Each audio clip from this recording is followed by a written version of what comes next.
Hello there, my dear Madison High School students, and welcome to week two. And now we get into the thick of some more of our lovely literature choices as we progress chronologically. And so, as you are looking at this week, I just kind of wanted to point you to how I outline this. um, so you'll see that this week we're kind of moving from some of the texts that we were reading earlier with the native voices, and we're going to go into romanticism and transcendentalism. And so that's what I'm going to show to you today. So, the anchor text this week, you're going to read Self Reliance and Civil Disobedience. But civil disobedience, you're going to have an annotation exercise with. So, you can do a once over on it, but the actual annotations will take place over here. I'm going to be on this here momentarily. But what I want you to see is these two are the two texts that I want you to definitely read.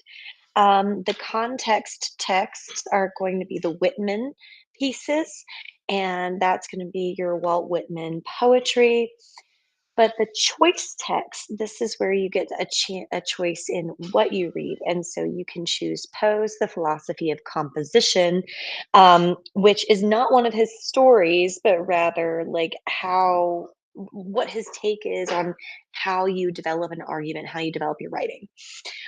Or you can read a short story about a Civil War soldier, and it's called An Occurrence at Owl Creek Bridge.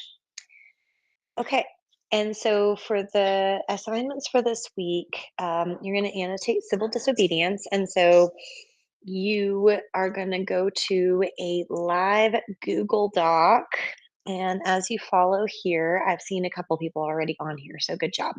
But all you need is your Google account. So you're going to do an annotation exercise. So you have to make 3 annotations on civil disobedience. But I gave you some suggestions for annotations and things to look for. But really, I'm looking that you're doing close reading and that you're engaging with the text. So you can make unique observations. You can highlight specific things. You can respond to each other. But I just need to see you pop up somewhere 3 times on that document. And in addition to reading some just core transcendental text this week, there is a Whitman free verse poem where you're going to use some of Whitman's poetry as a model, and you're going to create a historical figure that emulates the style of "Oh Captain, My Captain." And so I really want you to feel free to take some intellectual risks here and to play with form and style, or getting rid of form and style, as is Whitman. And then the last thing, which is your engagement on the forum, which is discussing transcendentalism. And so it's not only a response to some core transcendental concepts, but then also a little bit of an experiment on getting rid of your technology. So hopefully we get a chance to see some like really interesting new ideas as we're going through some of these historical literary movements. Okay, so moving right along, if we go here to the transcendentalism slides, also I've got a nice documentary and an In Search of Walt Whitman documentary for some supplemental information if you like his poetry, which he's very, very interesting. Okay, so if you go on the transcendentalism slides, you'll see here.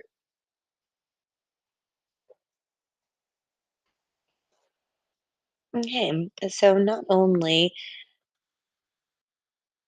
so here are the readings that we were discussing and the to do.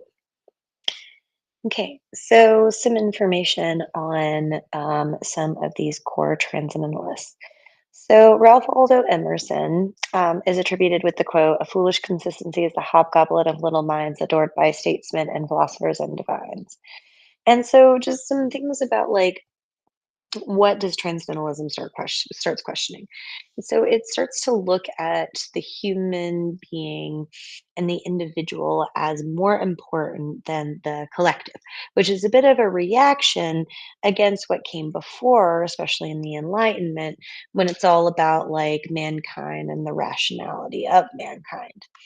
Okay, so then you have like Emerson and self-reliance, who goes into the argument and to be great is to be misunderstood and to challenge conventions of society.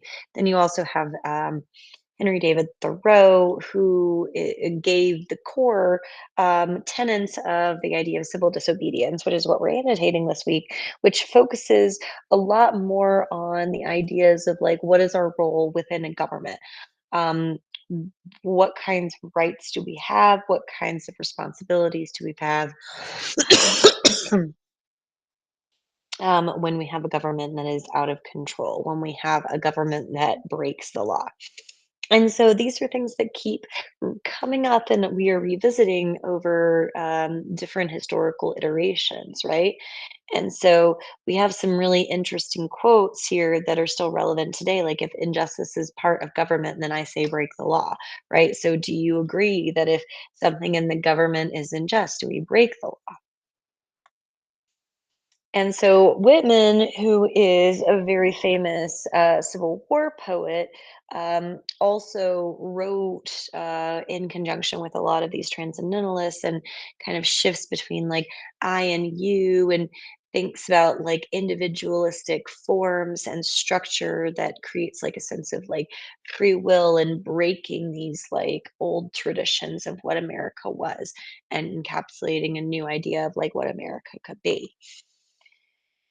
So, one of the challenges for the week that I have for you is to simplify. Okay, so go on a nature walk. So, doing an experiment, right? So, like setting aside like a reasonable amount of time, a whole day maybe, but life happens, right? And then kind of detach yourself from all technology. Like, get rid of your phone, get rid of your computer, get rid of everything that's your link to like society and the social constructs at large, and then like think about how different your life is for that one slot of time where you have to completely simplify your life. And it'll be a really interesting reflection, and I do look forward to seeing what some of you have to say about that. And so as we wrap up for the evening, just some historical context around the Civil War. That's kind of like what is surrounding the context of like transcendentalism was 1861 to about 1865, right? We have a fight between the Union and Confederacy. Like this is all pretty well known, but you had over 600,000 soldiers died, and so it resulted in the abolition of slavery, but after much political debate.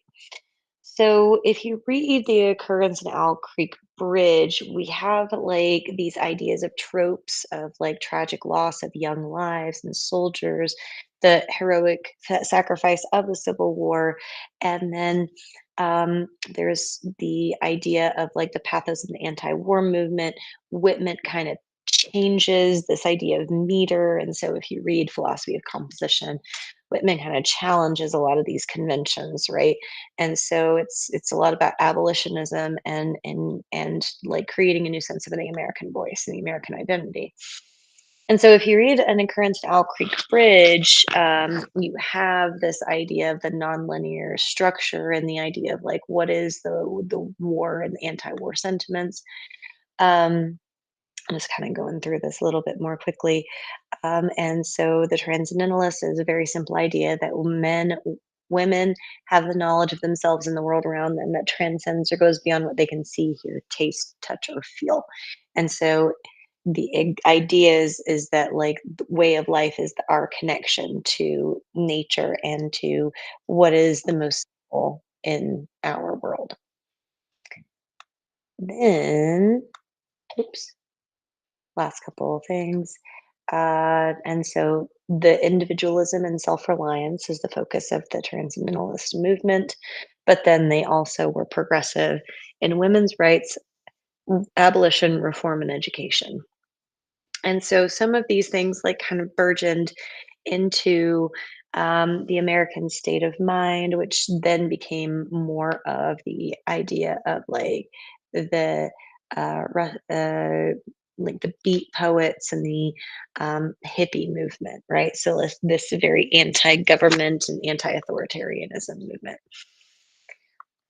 These are some of our major authors. And so as you were reading some of these pieces, some things to consider is like what was the most shocking aphorism or statement, and how much of one's identity is comprised to live in society? After you take your nature walk, that might be something really interesting to explore. What claims did Thoreau make about government and its purpose? And then what claims did Thoreau make about the responsibilities of a citizen? And what issue did Thoreau take with reformers or those who were anti slavery? And so here are some tenets of transcendentalism: live life to the fullest, thou shalt not conform, individualism, do not worship the material, be your own mentor, society corrupts an individual's inherent goodness, be one with God, not the church, simplicity, moral values, nature is sacred. All right. So I'm going to end there. There's some additional information that is on this PowerPoint about Walt Whitman and some more information on Edgar Allan Poe, but I think I'm going a little bit too long.